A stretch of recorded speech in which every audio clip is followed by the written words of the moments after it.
What do we get out of it, the United States and the taxpayers?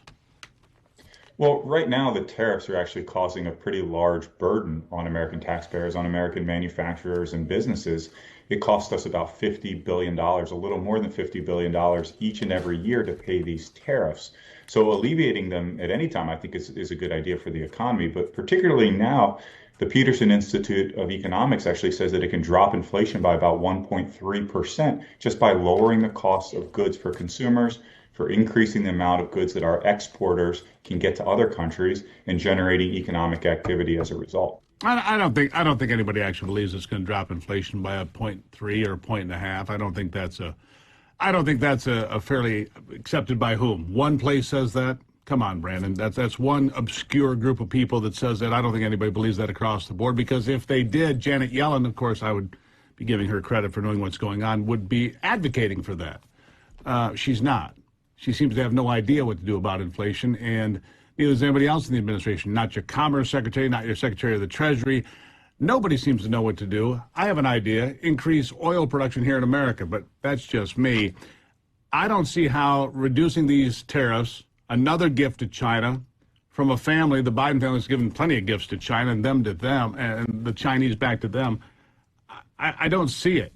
And a lot of people don't see it, Brandon. You're going to have to do a better job of articulating why this is good for America and not good for China.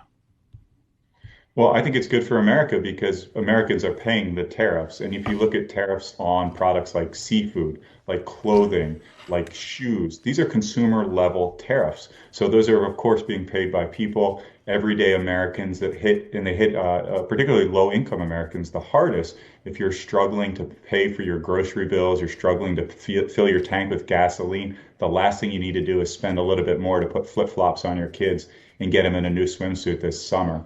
So yeah, those tariffs hit consumers, they hit our manufacturers. It's not just the Peterson Institute. There's pretty large economic consensus out there. Even Janet Yellen, even Gina Raimondo say that we want to reduce some of these tariffs. We may disagree on which ones. They seem to like the steel and aluminum ones, largely because the labor unions like those tariffs the most.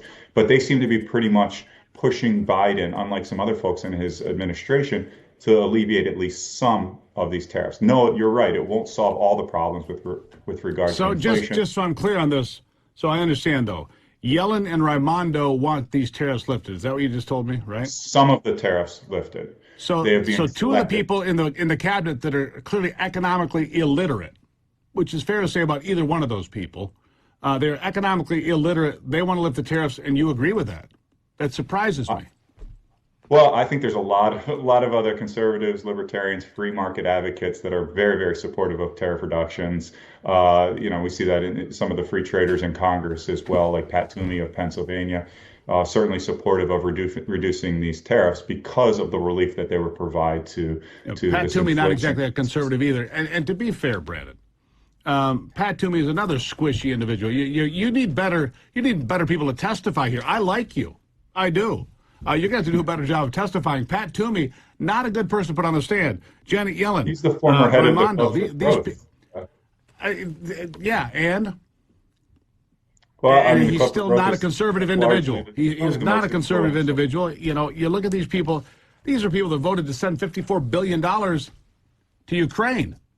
I mean, maybe we could, you say we'd save $50 billion to the U.S. on the tariffs. Maybe we should save $54 billion and keep our money to home instead of sending it to a war with a country that's not actually our ally. But I digress.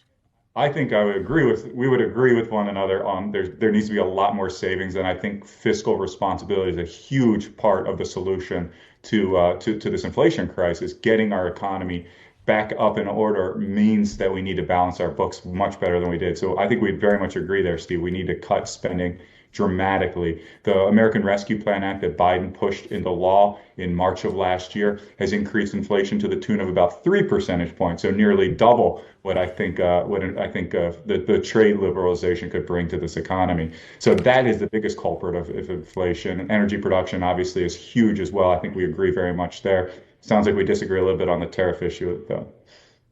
Well, I would do this with you, Brandon. Side bet for $1. I'll take the over-under on the 1.3% of inflation because I think that Joe Biden is going to roll back these tariffs.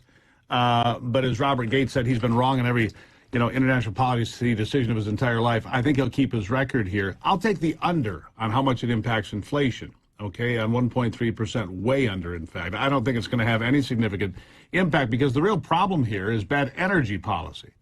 And while China's building coal-fired power plants and finishing one a week, either in their country or in other countries around the world, we're shutting down our power plants, disconnecting from the grid. We'll be sitting in the dark soon with candles and be driving to work on a donkey cart. But apparently that'll be good for America. But, I digress again. I'll give you the last word. I appreciate you being here. Yes, we disagree, but I respect you being here, so give me the last word. I'll just say I would take the under as well because I don't think we're going to see full-scale tariff reduction. I think we'll see very limited tariff reduction, so we won't get a huge benefit there, unfortunately. But I'm with you 100% on energy production. I think that's the number one thing that Biden should be focused on right now.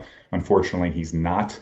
But ramping up domestic energy production would be the most important thing that we can do to combat inflation right now. I would say tariffs aren't far behind, but number one, it's certainly energy production. Well, there's no question. If American oil was put onto the world market the way it was a couple of years ago, we could drop the price per barrel by as much as 50%. America runs on vast quantities of cheap energy, and anything short of that puts us in a bad position. Tariffs and all these other things are secondary to that one thing, and that we agree, Brandon, very much. Always good to see you, my friend. We'll talk again soon. My pleasure. Thank you.